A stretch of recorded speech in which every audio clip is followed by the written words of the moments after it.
So Prince William has quietly pulled off something that looks a lot like a palace takeover. And his opening move is to slowly push Queen Camilla out of the working machinery of the royal family after a secret luxury yacht trip exploded into a full-blown scandal. And honestly, the strangest part of this whole thing isn't even the yacht itself. It's the way the story surfaced through a boring routine ship registry update that hardly anyone ever bothers to look at. We're talking about a dry maritime filing, the sort of paperwork that exists only for insurance reasons, and yet it set off a chain of events that is now quietly rewriting the shape of the British monarchy while we watch. That's where this story really begins. And the further you dig into the sequence of events, the more the official version simply stops holding together. Before we go any deeper, if you're new to Royal Exposure, tap that subscribe button so you don't miss the next update as this story keeps unfolding. All right, here's how it all fits together. The trip that was never meant to become public happened in the final week of July 2025.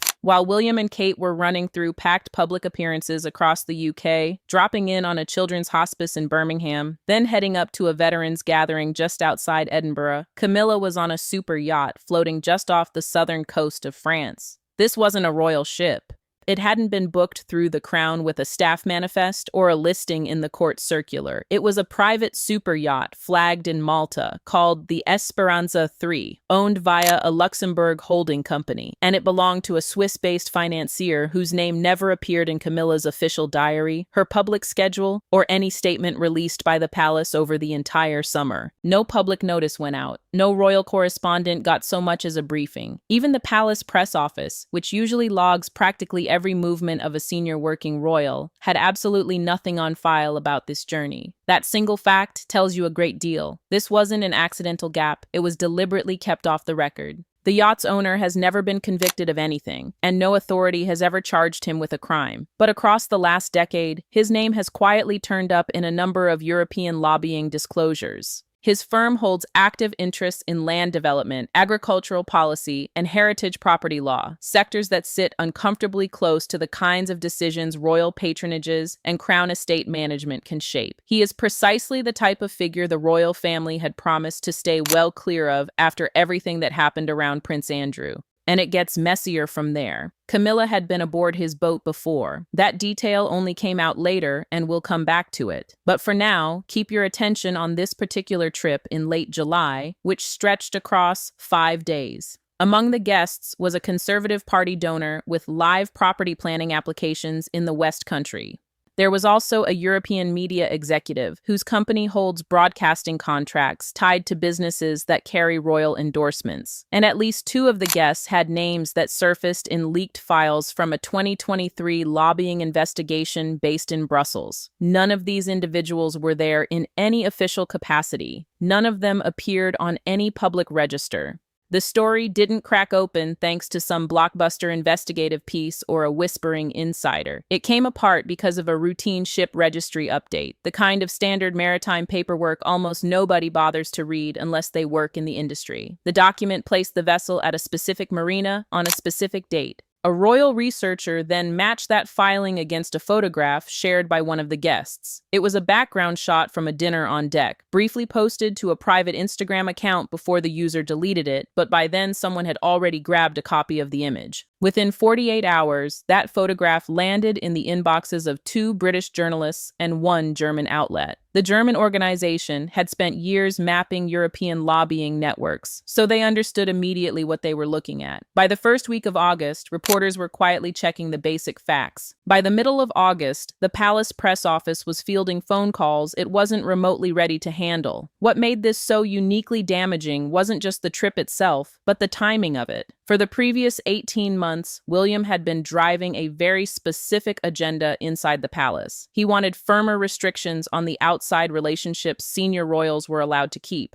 Tighter rules covering gifts and hospitality received from anyone with financial interests linked to the crown. And a clear internal directive stating that the monarchy could not afford another access-selling embarrassment along the lines of the ones that finished Prince Andrew. William had committed these expectations to paper. His team had circulated the updated guidance to every senior royal household. It wasn't presented as a suggestion, it was mandatory. Camilla's office received a copy. She went on the trip anyway. Royal sources speaking to the Times in August described the mood inside Kensington Palace as one of controlled fury. And if you understand how William operates, that phrase is far more unsettling than any visible outburst would have been. William doesn't shout. He doesn't slip stories to the press. He doesn't sit down for interviews to justify himself. He simply removes people from his orbit. He removed his own brother from the royal institution. He removed Camilla's sister from the Duchy of Cornwall payroll without breathing a word in public about it. He pushed Prince Andrew out of Royal Lodge through a process so patient and methodical that by the time it was finished, Andrew had nothing left to bargain with. Everyone close to William says the same thing about him again and again. Once he decides something is finished, it's completely finished. The formal announcement, if there ever is one, is just tidying up the paperwork. So by late August, the real question in palace circles wasn't whether William would act. It was how he would strike back and how fast. But there's one more piece we need to pick up before we get to his response.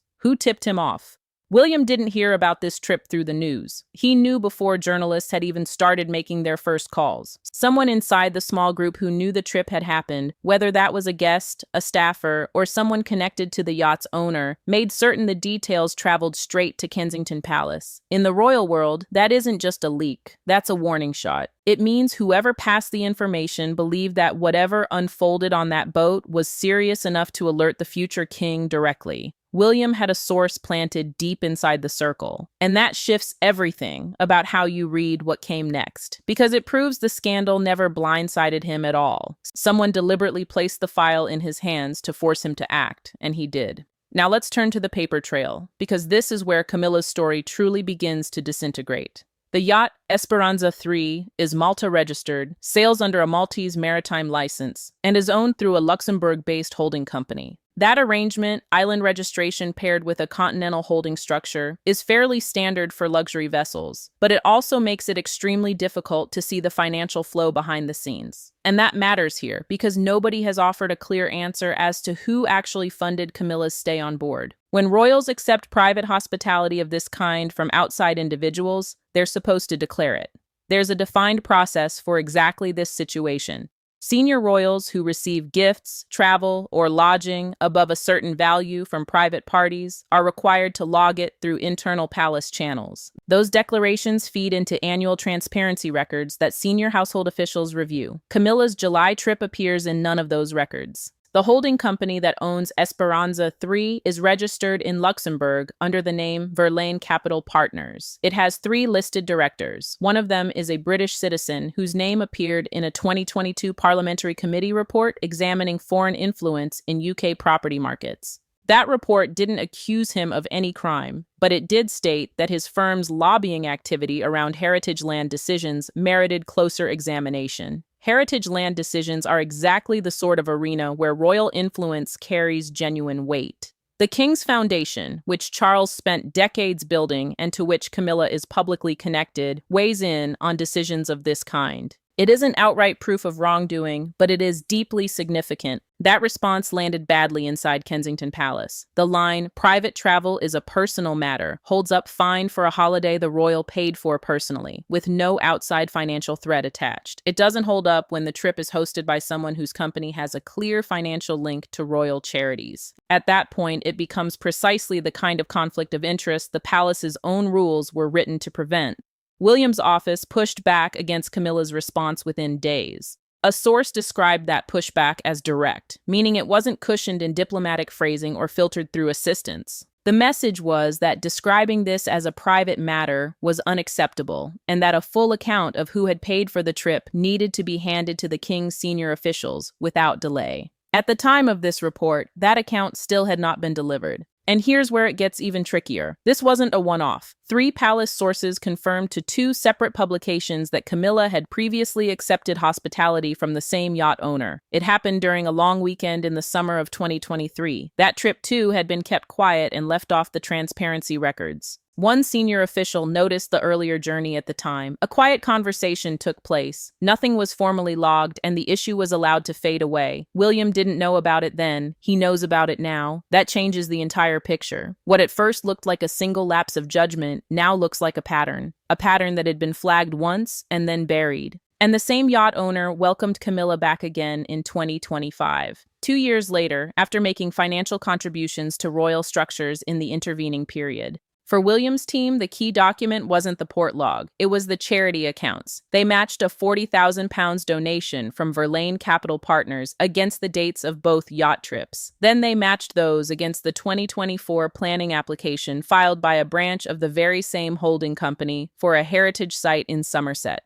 The application was ultimately turned down, but it had been reviewed by a body that included advisors appointed by the royals. Nobody is claiming Camilla lifted a finger to sway the outcome, but the appearance of a close friendship with a businessman seeking decisions from bodies tied to her own network is exactly the impression the palace had promised to eliminate. By late August, William's team recognized that this had stopped being a story about a yacht. It had become a story about the failure of palace governance itself, and that left everyone facing one question. Nobody inside the walls wanted to ask out loud. Did Charles know? The meeting that turned the tide took place on a Tuesday during the first week of September 2025. It was held at Kensington Palace rather than Buckingham Palace, and that choice of venue carries real weight. William picking his own residence instead of the king's home sent an unmistakable signal before a single word had been spoken. 3 senior advisors attended. William's private secretary, his communications secretary, and one official from the king's household who had been ordered to be there rather than invited. Ordered is exactly the correct word, and no one in the room missed the meaning behind that difference. William came in carrying a physical folder of printed documents rather than working from a screen. Inside were the charity accounts, the port logs, the lobbying disclosures from 2022, and a single-page summary of the 2023 trip. That earlier journey, which had been quietly flagged and then filed away by an official who ought to have moved it up the chain of command. He placed the folder on the table and left it sitting there. He didn't summarize the contents. He didn't walk them through the pages. He simply said, "I need to know who saw this in 2023, and decided it didn't need to go any further.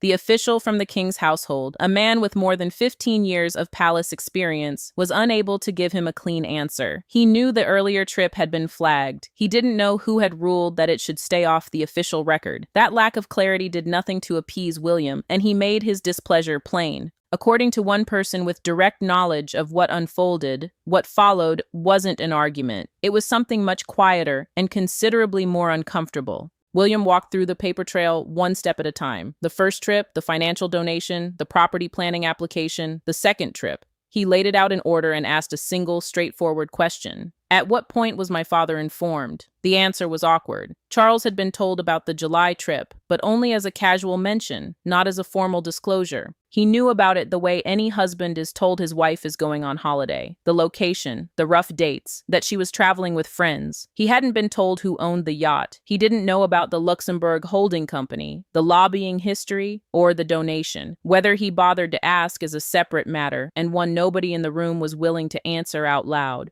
William sat quietly for a moment before saying that the king had not been told because the system had failed to protect the right things. Then he issued 3 specific demands. First, a full written disclosure of both trips had to be handed to the king's principal private secretary within 7 days. Second, a comprehensive review of Camilla's patronages had to be launched to check for links to outside donors. Third, an immediate halt to all contact between Camilla's household and the yacht owner. Camilla resisted that final demand through Charles. The king rang William the next day, arguing that Camilla had no intention to mislead anyone, and that a formal review would only bleed into the press. William answered him bluntly, pointing out that the story was already out there, and that the palace could either take control of it or be flattened by it. Charles didn't concede immediately, but he didn't tell William to stand down either. By the end of the week, Camilla's office produced a partial disclosure, which William's team turned away almost instantly as incomplete. A formal rejection of the Queen Consort's office by a future king has no modern precedent. A stalemate followed, with Camilla's office releasing only what was strictly required. But the stalemate ended without warning when a new piece of information surfaced from within the palace. One of the yacht guests had held an unlogged meeting in London with a member of Camilla's patronage advisory board just 6 weeks before the trip. There's a photograph dated September 12, 2025, showing Charles arriving at a film premiere in London entirely on his own. Camilla was listed on the original program, but wasn't there that evening. The official reason given was a diary clash, with no further explanation. Royal correspondents noted the shift and moved on, and most people barely registered it. Inside the palace, though, that absence was not a diary clash. It was the first visible signal that something had shifted in how Camilla's public commitments were being handled, and who was making those calls now. Charles has been in cancer treatment since February 2024. He hasn't spoken publicly about the specifics beyond a short statement issued at the time of diagnosis. What's known from palace sources and medical correspondence is that his treatment schedule has forced considerable adjustments to his working pattern. Engagements have been trimmed, international travel has been restricted, and there are days when he simply isn't well enough to sit in meetings. That physical reality has quietly reshaped the balance of power inside the palace in ways no official statement has ever formally recognized. When the king isn't well enough to chair a discussion, someone else chairs it. When he can't sit down to review a document, someone else reviews it. Across 2024 and into 2025, that someone, with rising frequency, has been William. This isn't a coup or a forced handover. It's simply what tends to happen in any institution when the person at the top is managing a serious illness and has a capable deputy standing ready and willing to shoulder the work. But it also means that by the time the yacht story landed, Charles's ability to step in on Camilla's behalf was already narrower than it had been 2 years earlier. Not because he lacked the title or the authority, but because the daily running of the institution had already been drifting toward William for months, and everyone inside the palace understood that. The phone call Charles placed to William after that first meeting, the one where he argued the review risked snowballing into a bigger public story, was genuinely difficult for him. Charles doesn't take easily to confrontation with his son. Their relationship has been carefully rebuilt over the years since the worst of the Diana-era fallout, and Charles has put real work into that.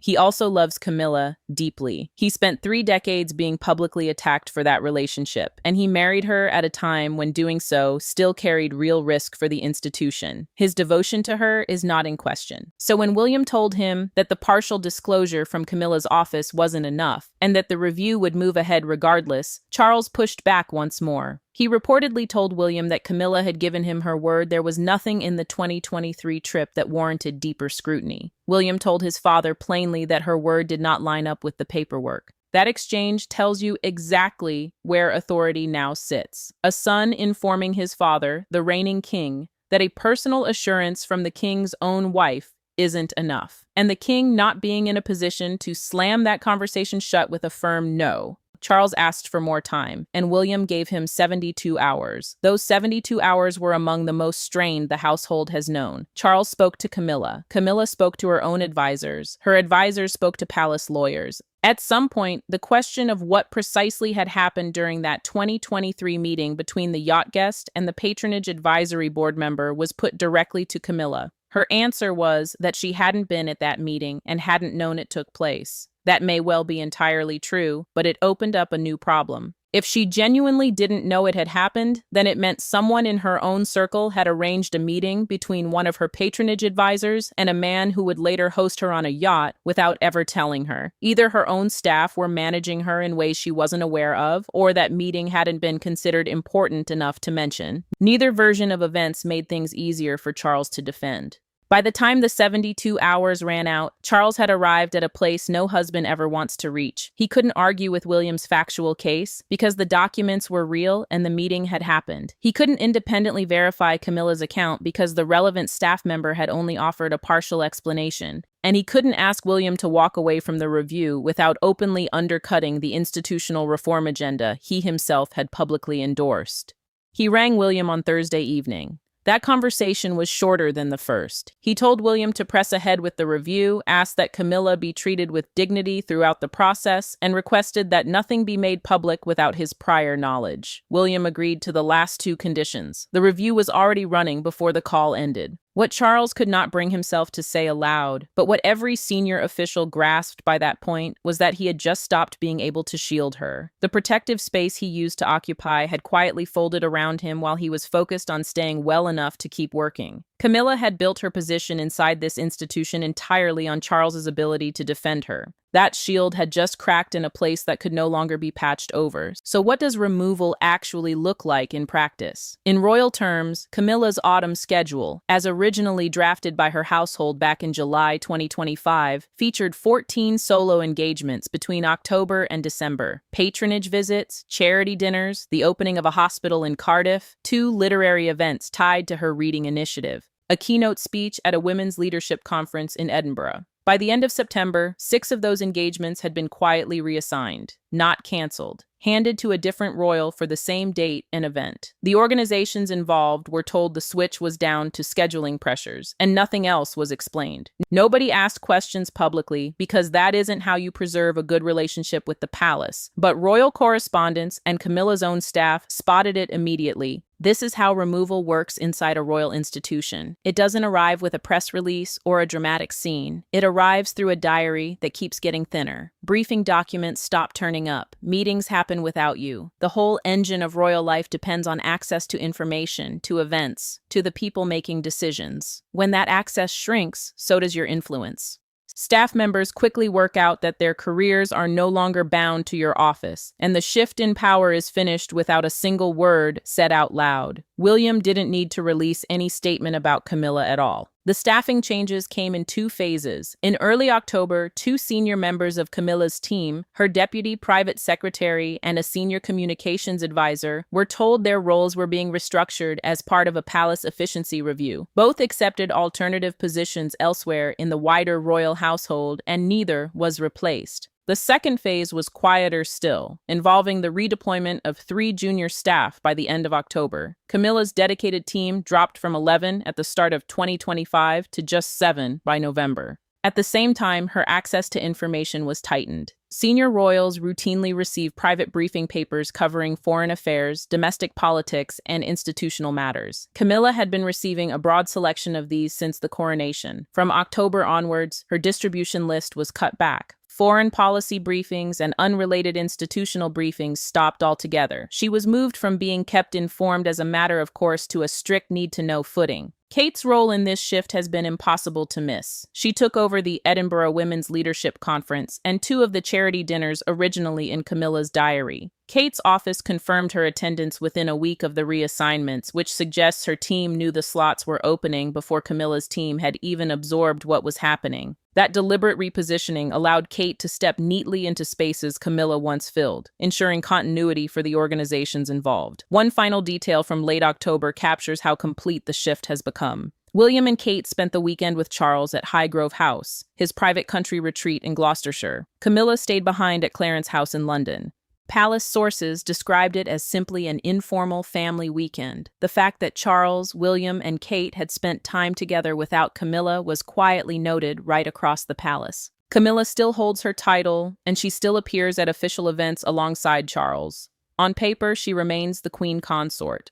But her diary is thinner, her staff is smaller, her briefings are limited, and her engagements are being filled by someone else. You don't need a formal decree to shift someone's position. You just change everything around them until they feel the difference. And she feels it. In November 2025, William delivered a private speech to a group of senior civil servants involved in public sector management reform. The event was closed to the press, and no transcript was ever released, but 2 attendees later spoke to journalists. What they described wasn't the careful, cautious tone people usually expect from a future king trying to guard his image. William told the room bluntly that institutions which protect individuals at the cost of their own integrity do not survive. He didn't point at anyone. He didn't name anybody. He didn't have to. Everyone in that room already knew exactly what had been playing out inside the palace over the previous 3 months. To understand why his reform agenda isn't merely theoretical, it helps to look at what William already runs. The Duchy of Cornwall brings in roughly £30 million a year and spans 135,000 acres across England, the Isles of Scilly, and major financial holdings. William has managed this vast estate since September 2022, when Charles became king. In under 4 years, he has replaced outside contractors, restructured the management team, and cut ties with arrangements built on personal trust rather than written agreement.